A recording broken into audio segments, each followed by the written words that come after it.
청취자분께서 보내주신 자료를 바탕으로 한번 깊게 파고들어 보겠습니다. 오늘 자료는 초기 불교의 핵심 수행법에 대한 아주 흥미로운 고대 문서인데요. 이걸 읽다 보니까 한편의 추리소설 같다는 생각이 딱 들더라고요. 우리 마음속 가장 깊은 미스터리, 바로 나는 왜 괴로운가? 이 질문에 대해서 아주 논리적으로 접근하고 있거든요. 그래서 저희의 목표는 이 고대 지혜가 제시하는 논리의 실타래를 하나씩 따라가 보면서 그 끝에 정말로 마음의 완전한 자유, 심의 탈이라는 해답이 있는지 함께 파헤쳐보는 겁니다. 네, 추리소설이라는 비유가 아주 적절하네요. 이 자료는 그냥 믿어라 이게 아니거든요. 이렇게 한번 관찰하고 분석해보라고 제안을 합니다. 그리고 그 관찰의 대상이 바로 나 자신인 거죠. 나라고 굳게 믿고 있는 이 몸과 마음을 해부하듯이 들여다보면서 괴로움이라는 문제의 근본 원인을 찾아내고 제거하는 과정을 담고 있습니다. 그 과정에 놀라울 정도로 체계적이고 논리적이라서 오늘 그 구조를 함께 살펴보는 게 아주 흥미로울 겁니다. 좋습니다. 그럼 그 추리의 첫 번째 단서부터 한번 풀어볼까요? 문서를 보니까 여실직연, 즉 사실을 있는 그대로 보라는 말로 시작을 하더라고요. 제 생각이나 바램, 편견 같은 필터를 다 걷어내고 현상을 날 것 그대로 통찰하라는 뜻이겠죠. 근데 뭘 그렇게 봐야 한다는 걸까요? 바로 오온입니다. 우리가 그냥 막연하게 나라고 생각하는 걸 5가지 묶음 혹은 5가지 무더기로 나눠서 관찰하라는 겁니다. 이 작업이 모든 분석의 출발점이에요. 5가지 묶음이요. 굳이 나를 그렇게 분해해서 봐야 하는 이유가 있을까요? 그냥 나는 나 아닌가요? 바로 그 질문이 핵심입니다. 나라는 게 정말 하나의 덩어리로 존재하는가? 이 의심에서 시작하는 거죠. 자료에서는 나를 구성하는 경험의 요소들을 5가지로 분류합니다. 첫째는 색, 즉 우리의 이 몸뚱이와 우리가 감각하는 모든 물질적인 것들이에요. 네, 제 몸이나 지금 눈앞에 보이는 이 마이크 같은 것들이요. 그건 알겠습니다. 둘째는 수입니다. 감각기관이 무언가와 접촉했을 때 일어나는 느낌이죠.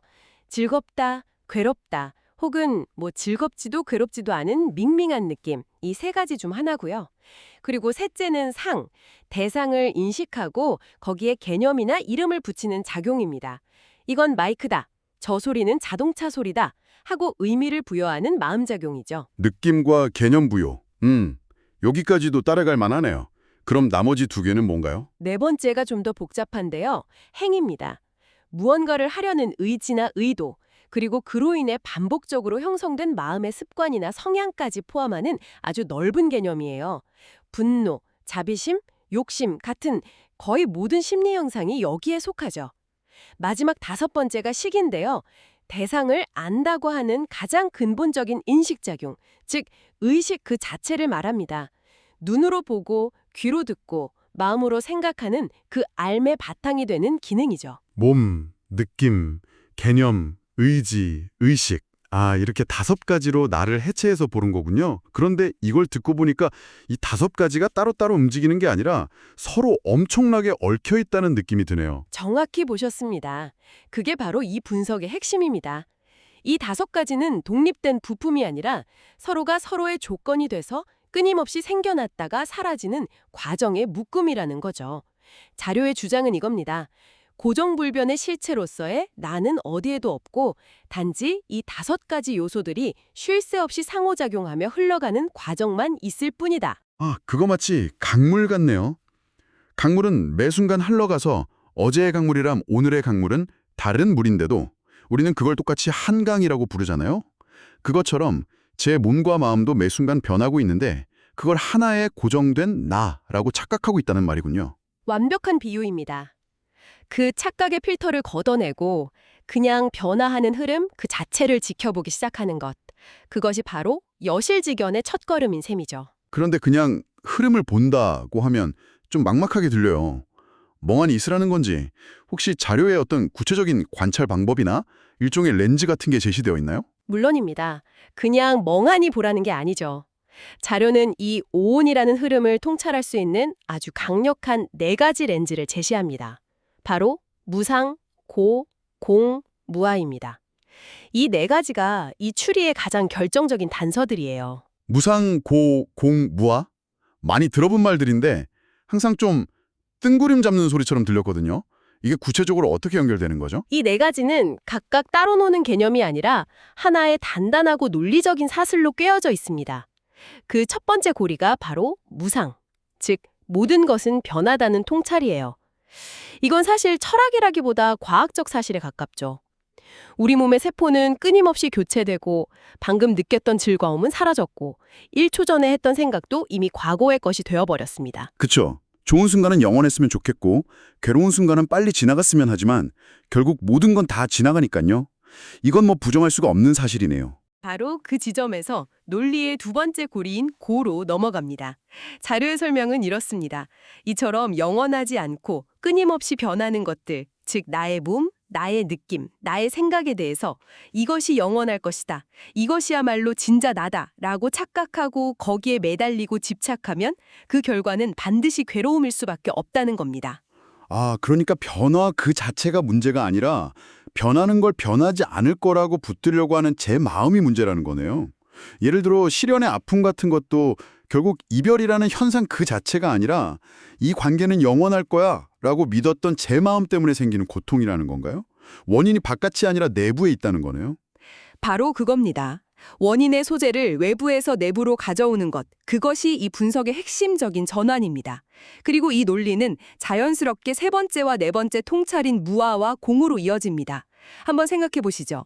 이처럼 끊임없이 변하고 그래서 집착하면 결국 나를 괴롭게 만드는 대상을 과연 우리가 진정한다 혹은 나의 것이라고 부를 수 있을까요? 잠시만요. 그럼 모든 게 변하니까 그걸 붙잡으려고 하면 당연히 괴롭고 그렇게 나를 괴롭히는 걸 진짜 나라고 할 수는 없다는 거네요. 와, 이건 그냥 마음을 비워라 같은 막연한 말이 아니라 거의 수학 공식처럼 탁탁 들어맞는 논리인데요. 맞습니다. 감정적으로 나는 없어라 라고 믿으라는 게 아니라 관찰과 분석을 통해 도달하게 되는 논리적 귀결인 셈이죠. 그것이 나라고 할 만한 고정된 실체가 없다는 무아의 통찰입니다. 그리고 그 오온의 본질을 더 깊이 들여다보면 실체라고 할 만한 것이 텅 비어 있다는 공의 의미로까지 이어지는 것이고요. 텅 비었다는 말은 조금 허무하게 들리기도 합니다. 제가 지금 이렇게 말하고 생각하고 있는데 이게 다 실체가 없다니 약간 혼란스러운데요? 아주 자연스러운 반응입니다. 여기서 없다거나 비었다는 것은 존재 자체가 없다는 허무주의가 아니에요. 우리가 나라고 착각하고 집착하는 방식으로 존재하지 않는다는 의미입니다. 독립적이고 영원하고 불변하는 나라는 실체는 없다는 뜻이죠. 오히려 그 반대입니다. 모든 것이 고정되어 있지 않고 텅 비어 있기 때문에 변화하고 성장할 가능성이 열리는 겁니다. 아, 허무한 게 아니라 오히려 가능성이 열린다는 관점이군요. 생각의 전환이네요. 자, 그럼 이 모든 통찰이 결국 무엇을 위한 것인지 이 추리의 최종 목적지로 가보죠. 왜 이렇게까지 나를 해체해서 봐야 하는 걸까요? 바로 심의 탈, 즉 마음의 완전한 자유를 얻기 위해서입니다. 자료는 그 과정을 아주 명확한 단계로 설명합니다. 첫 번째 단계는 정사요입니다. 방금 우리가 나눈 대화처럼 오온의 본질이 무상하고 고이며 무아임을 이성적으로 먼저 명확하게 이해하는 과정입니다.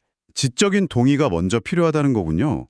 그 다음은 뭔가요? 그 이해를 바탕으로 실제 자신의 몸과 마음의 움직임을 관찰하기 시작하면 그 알미 머리에서 가슴으로, 즉 체용적인 알무로 깊어집니다.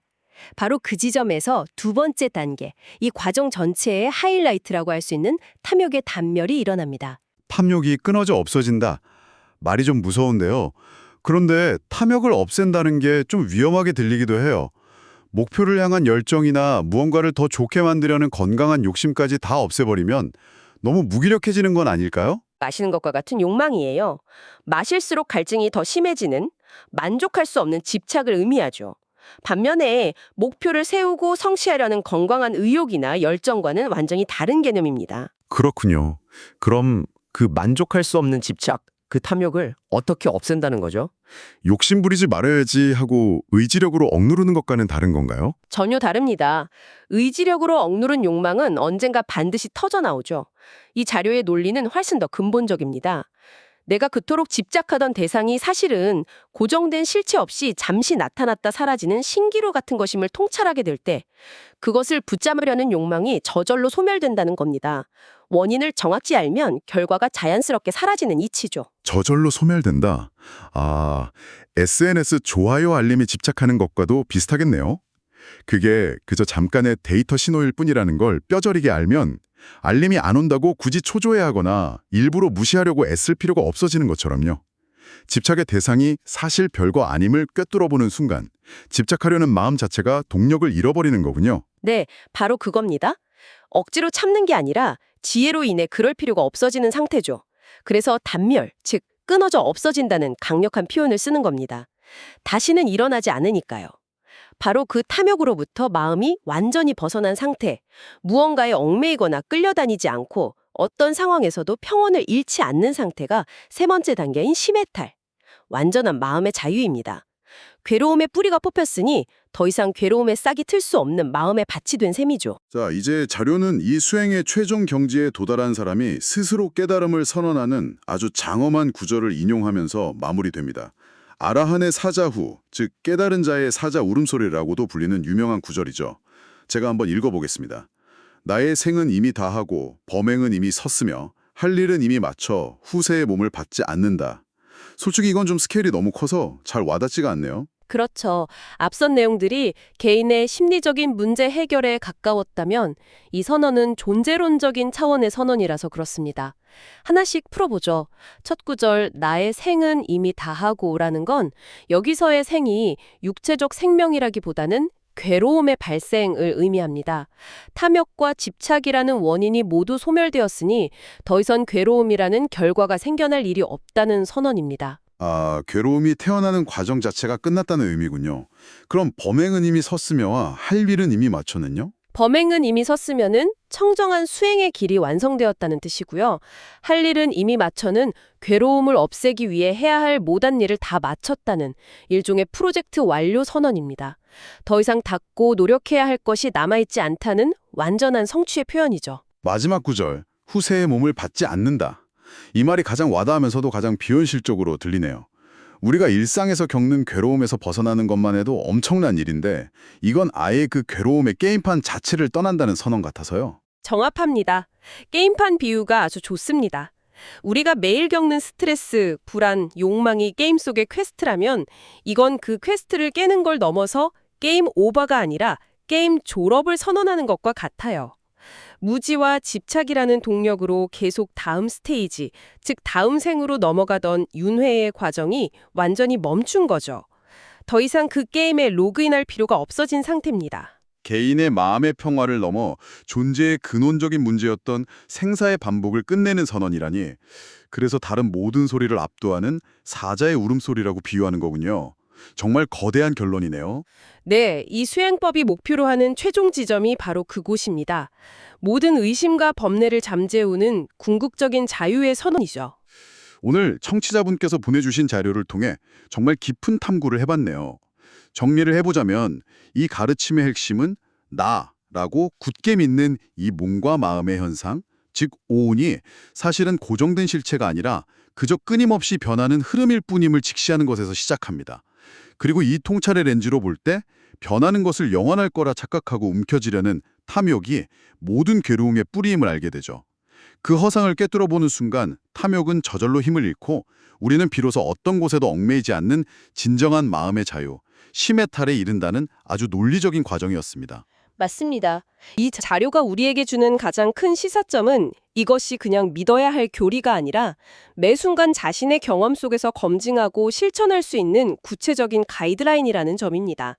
바로 지금 이 순간에도 우리 안에서는 오온의 흐름이 계속되고 있으니까요. 그 흐름을 알아차리는 것만으로도 이 수행은 이미 시작된 셈입니다. 오늘 나눈 이야기는 철저하게 나 자신을 향한 관찰에 초점이 맞춰져 있었습니다. 나라는 존재를 어떻게 바라보고 나를 괴롭히는 내면의 문제로부터 어떻게 자유로워질 것인가에 대한 이야기였죠. 여기서 한 가지 생각해 볼 만한 질문이 떠오르네요. 만약 이 여실직연, 즉 대상을 있는 그대로 보고 집착 없이 바라보는 이 관점을 나 자신이 아닌 타인과의 관계나 내가 하는 일과 같은 외부의 대상에 적용한다면 우리의 삶은 또 어떻게 달라질 수 있을까요?